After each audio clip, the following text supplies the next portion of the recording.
Hello there, Mentioners. If you haven't subscribed to our premium podcast, Beyond Mentioning, here's what you missed this week.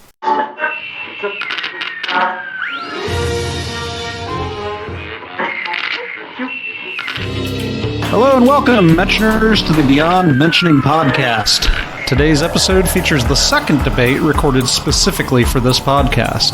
The subject of the debate will be, is there evidence for the Christian God?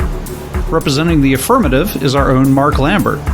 Marc is the pastor of Liberty Hill Baptist Church in Texas, host of the Hey Pastor podcast, a local speaker and panelist whose specialty is answering those doubts, concerns, and questions that Christians have. And Marc is also one of the strongest contributor members of the Mentionables. He's participated in every one of our signature projects and has made cameo appearances on our free podcast. Welcome to the podcast, Marc. Hello, thank you. Nice to be here. Good.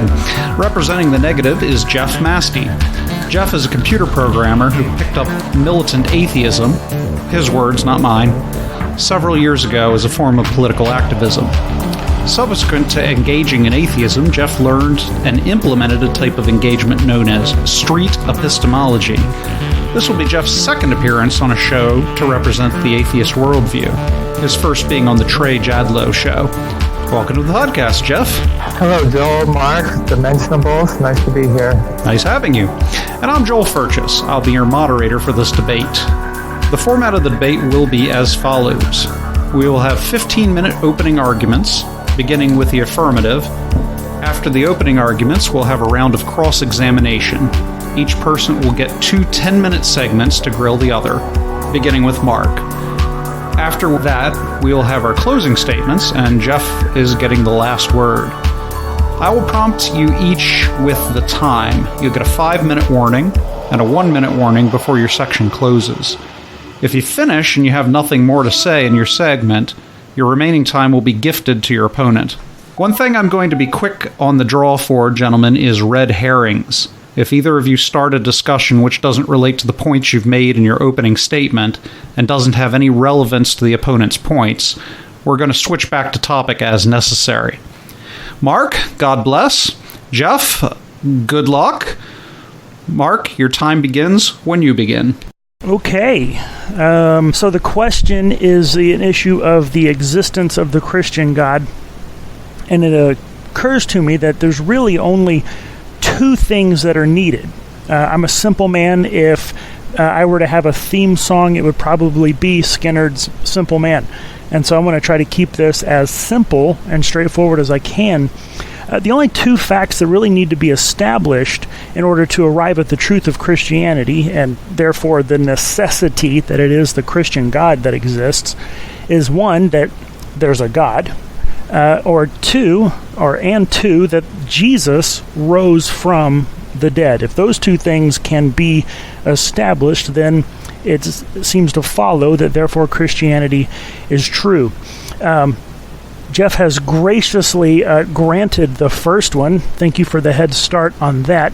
That God exists. For the sake of this, we're specifically talking about the Christian God. Excuse me. And so, in order to establish that second one, that Jesus did indeed rise from the dead, that's a question of historical evidence. That if it can be historically established that this event took place, then that becomes a vindication and a confirmation of the claims of Jesus. And so, that's where I'm going to focus my attention, is on the resurrection. And so, in order to do that, again, wanting to keep it as simple as possible, the question we have to ask is, how do you show that someone has indeed risen from the dead? And again, it's a really simple standard that we have to meet. First, we need the evidence that a person indeed died, and then we need evidence that the person, again, was seen alive at a later date. There's nothing extraordinary about these claims. There's nothing extraordinary needing to show this information. It's just simple, was this person dead, and then was this person alive? And again, the first issue here about Jesus dying is by no means controversial. It is widely accepted. If you like the word consensus, you can use it, that it is a consensus of historians who admit that Jesus did indeed die by crucifixion at the hands of Pontius Pilate. Skeptical agnostic scholar Bart Ehrman has been quoted as saying things along the lines that this is one of the most well-evidenced facts in history, that Jesus died. Okay, so we have a dead guy, but that doesn't get us to a resurrection. Why do we need to think that he is alive at a later date? Well, it is the sincere claims, this is a historical acceptance, that the sincere claims of Jesus' disciples that they experienced what they describe as appearances of Jesus on multiple occasions, both individually and in groups. Now, this information is found in the primary source documents, the Gospels, Acts, 1 Corinthians, early church writings by Justin Martyr, Clement of Rome, and others. And then you also have historians who study this thing that they admit this is a fact of history. Scholar Paul Fredrickson, who is a Jew, not a Christian, so no threat of bias there, of the claim that the disciples had seen the risen Christ, or that the disciples claim they had seen the risen Christ, he says is historical bedrock. Facts known past doubting. He goes on to say, I'm not saying that they really did see the raised Jesus. I wasn't there. I don't know what they saw, but I do know, as a historian, they must have seen something. End quote. And so it is very well established that whatever happened, this is what they believe happened. So we have a dead guy, and then we have claims of him being alive again later. Okay, but why should we believe those claims? Well, there are some other historical facts that point to that as an actual event. Jesus was buried in a tomb by Joseph of Arimathea, and the tomb was later found empty. All of the primary source documents point to this. The book of Acts, Paul's writings, all accepted as historical documents, point to this. You have enemy attestation, not only found in the Bible, in the New Testament documents themselves, like in Matthew with the Jews claiming that the Christians stole the body. The early church fathers had to deal with similar type arguments. And so whenever the enemies of Christianity are admitting the tomb was empty, that's pretty good evidence the tomb was actually empty. We have no competing stories about there being a body or any other thing other than an empty tomb. Archaeology points to the description of the tomb and how all that would have gone with the burial, having fit first century Jewish practices and customs. Scholar G.H. Van Dalen says that it is extremely difficult to object to the empty tomb on historical grounds. Those who deny it do so on the basis of theological or philosophical assumptions. Okay, so we have claims that he was seen. We have an empty tomb, so we know the body's not in the tomb. And then we have the fact that the disciples were transformed by these experiences. All accounts show that they were fearful and in hiding. Their leader had just been crucified. By all signs, this was an indication of the failure of their movement and that Jesus was not who he had claimed to be. But then something changes, and these fearful disciples become bold evangelists, proclaiming teachings of Jesus and proclaiming that he had raised from the dead, willing to risk imprisonment, torture, and even death in the course of spreading these claims.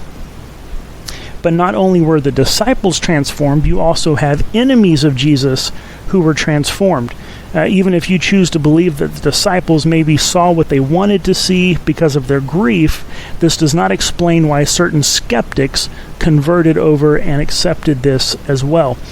Most notably is Paul, who was a persecutor of Christians, sought to have them arrested and imprisoned and beaten, maybe even killed, but yet He is a Pharisee on a fast track to Jewish leadership, but he becomes one of the greatest missionaries and evangelists in the early church history, one of the apostles, after he claims to have seen the risen Jesus.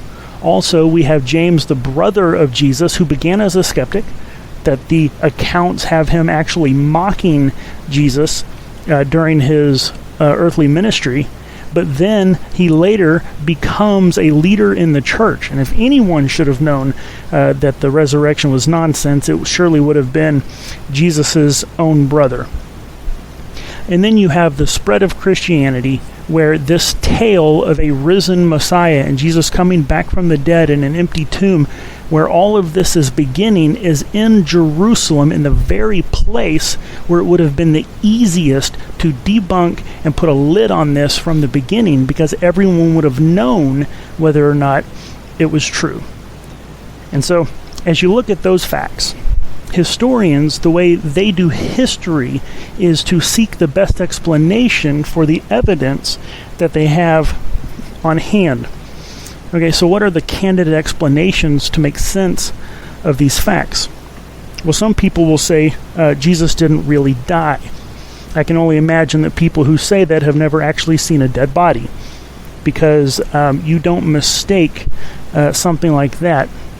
Whenever the blood stops pumping, it all settles wherever gravity happens to take it, and it is a very disgusting and obvious thing.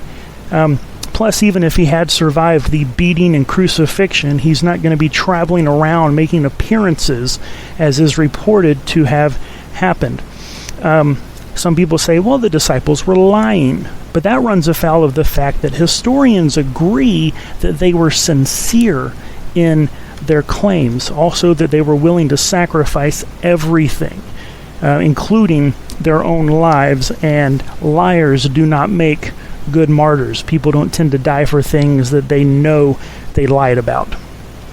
Conspiracies don't work that way, and it would have to be a conspiracy. The number of people that we're talking about who are saying that they personally saw the risen Jesus is at least the 12, but you also have Paul, and you have James, and you have all these others as well.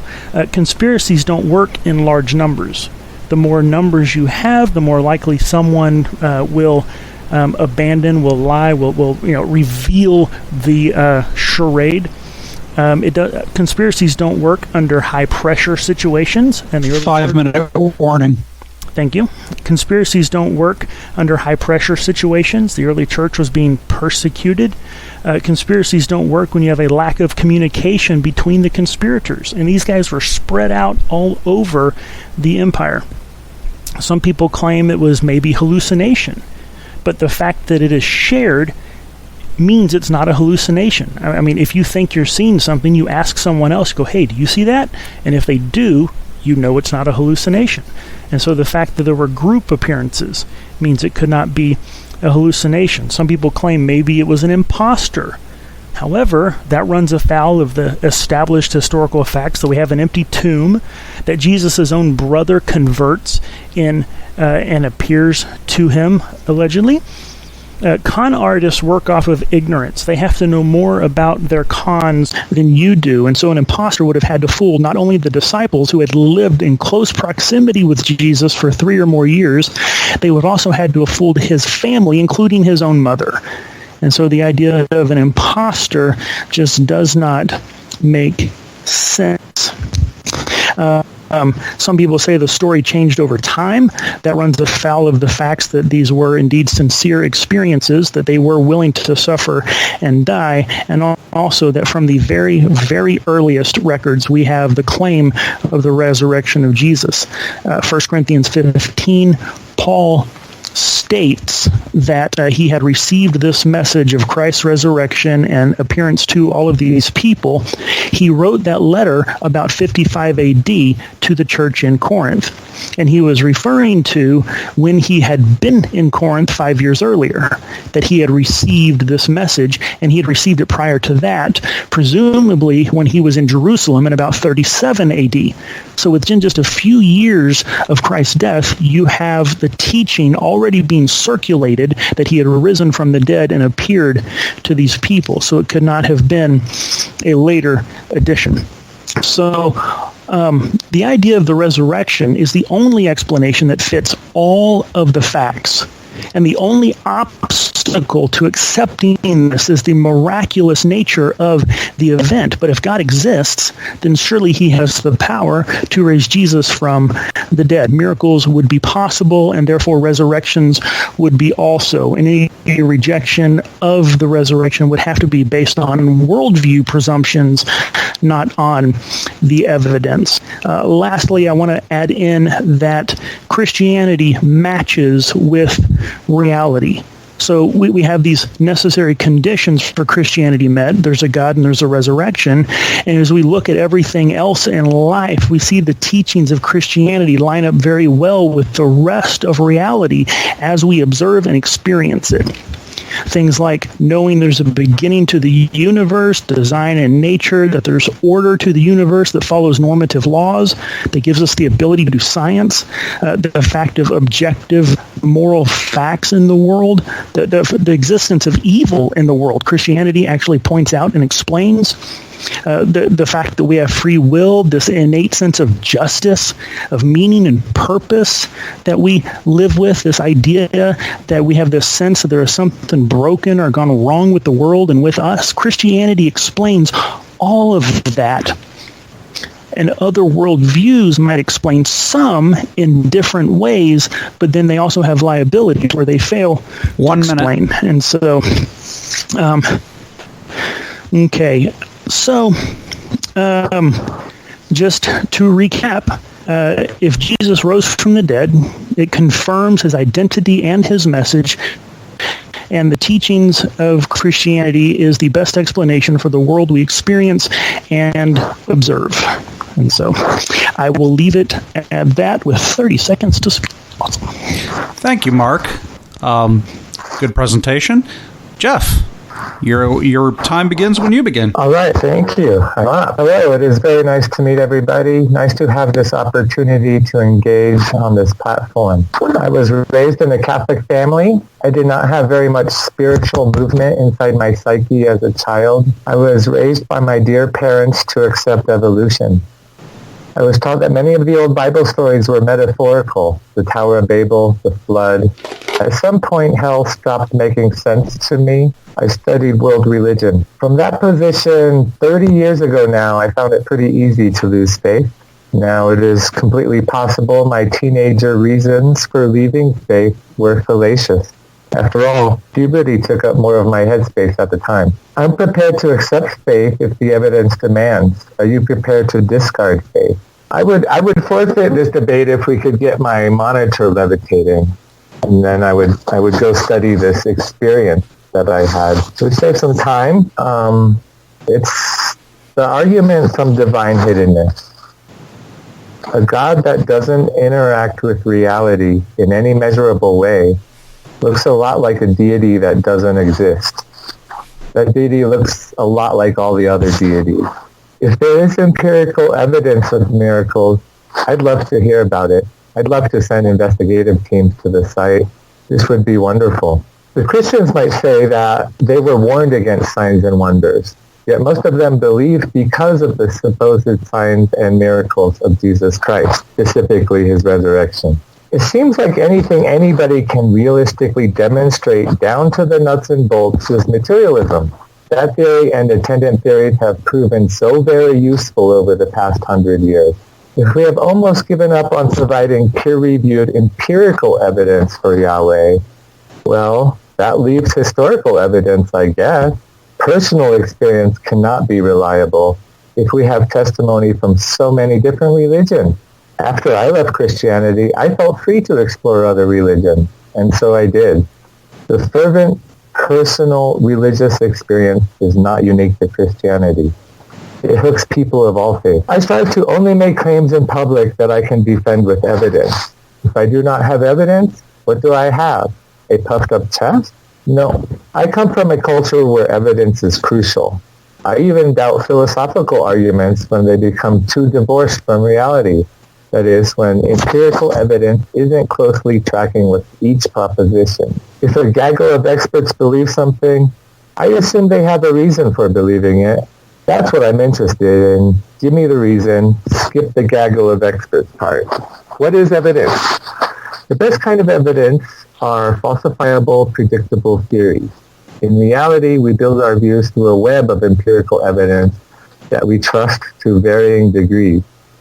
Sometimes we would like to know more. We'd like to study an issue longer, but circumstances force us to take a position.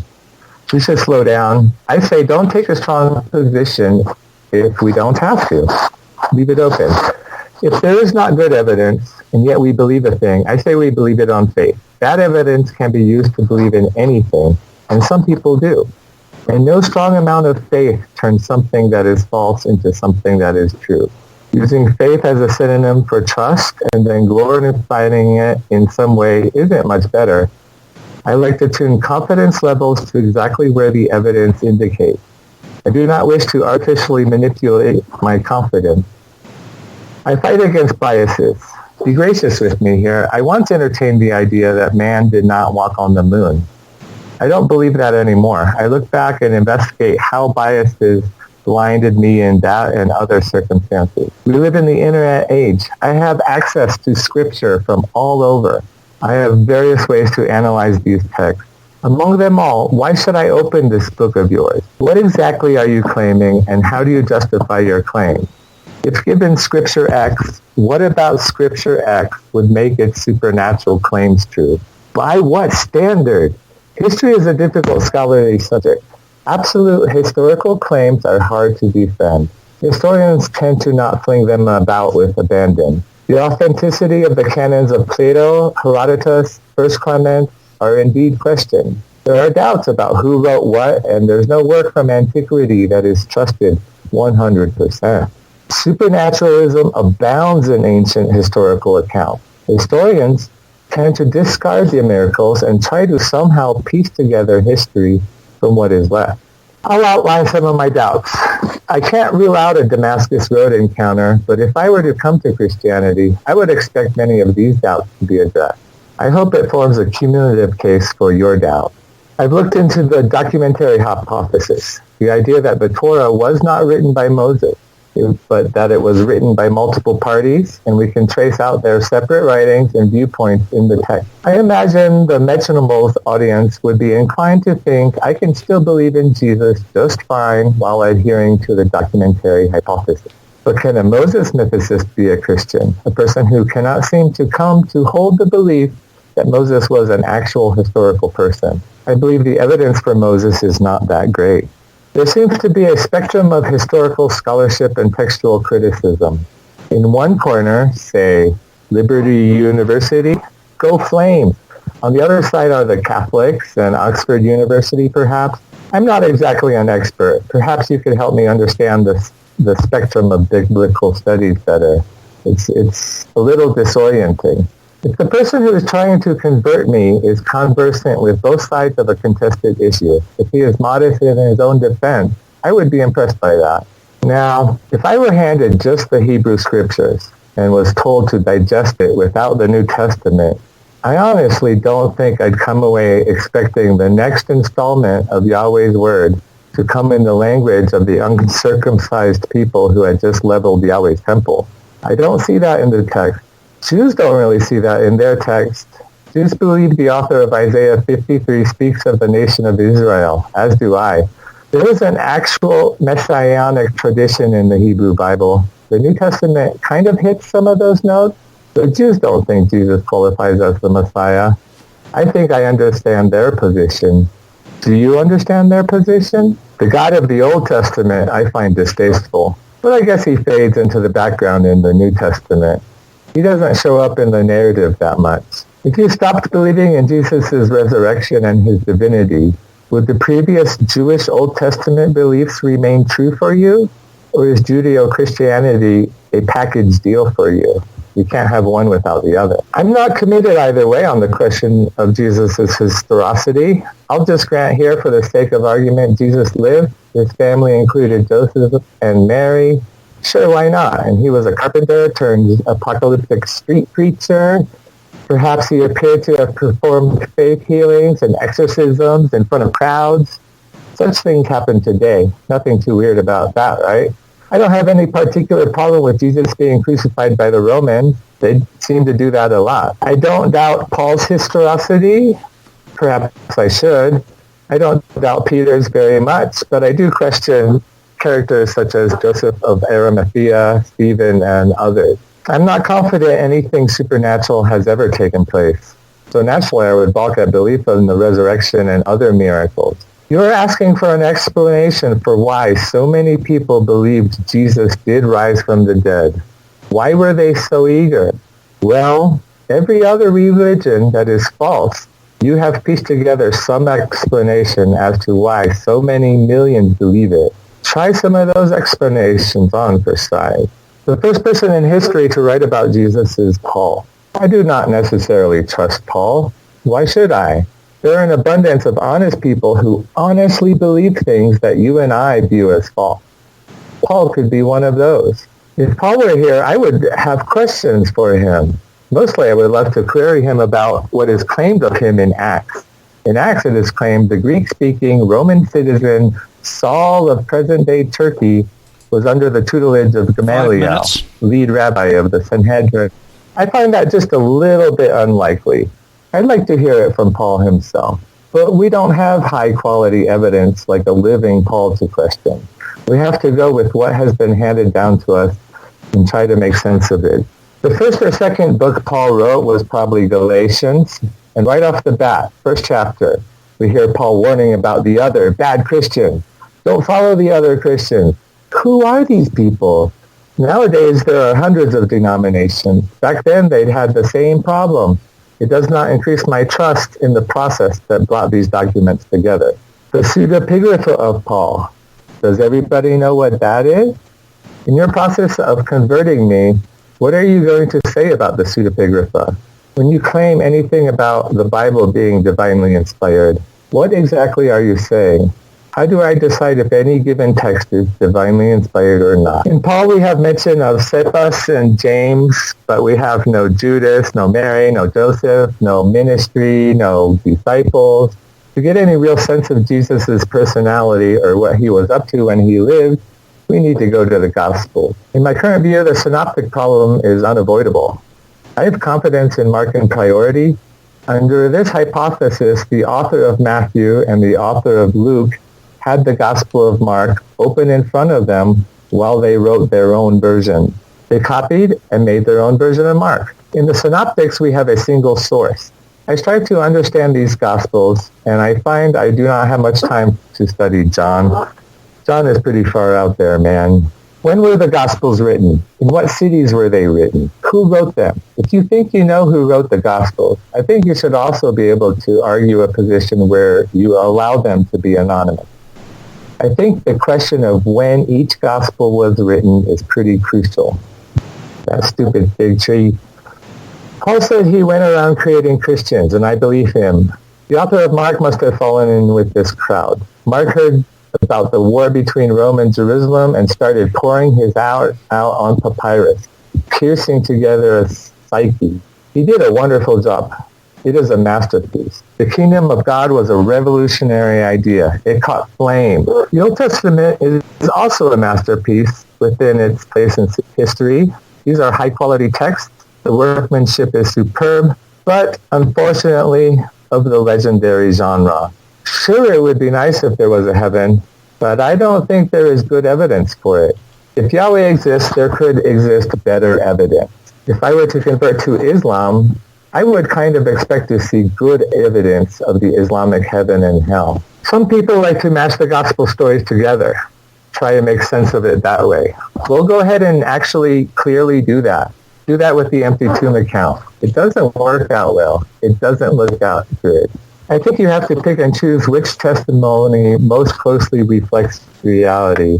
In that sort of situation, we can ask little nitty questions and constantly increase doubt. Evolution. A lot of times the Christians I engage with do not accept evolution. It seems the Mentionables audience would be more open to it, but even still, If Adam and Eve are metaphorical, as per the theory of evolution, to what extent can we say original sin is metaphorical? Granted, evolution is not a technical argument against God. To the extent that original sin is metaphorical, we can say the reason Jesus died for you is metaphorical. When we go down the metaphorical route, where do we stop? The vastness of the cosmos and the small view of God are two worldviews that are hard for me to hold together in my mind. If scientific conclusions contradict the Bible, which wins? In conclusion, what I find compelling is the external test of faith, divine hiddenness, and evolution. Christianity doesn't want somebody like me. Don't even get me started on Calvinism. Christianity wants people who will reliably contribute to the collection plate without asking so many questions. Thank you. And thank you for that, Jeff. We'll now enter our period of cross-examination. In the cross-examination, you'll each have 10 minutes to ask the other person questions. The other person can answer the questions, but the questioning belongs to the person whose turn it is. We're going to begin with Mark. Mark, you have 10 minutes to ask questions for Jeff to answer, and your time begins when you begin. Okay, Jeff. Okay. One thing that I kept hearing over and over again was the idea of evidence. Now, you did mention that you mentioned falsifiability and predictability, but could you give a more concise, like, well, what do you mean by evidence? You also mentioned empirical a lot. Like what you heard? Well, head on over to patreon.com/mentionables and subscribe for this and much more premium content.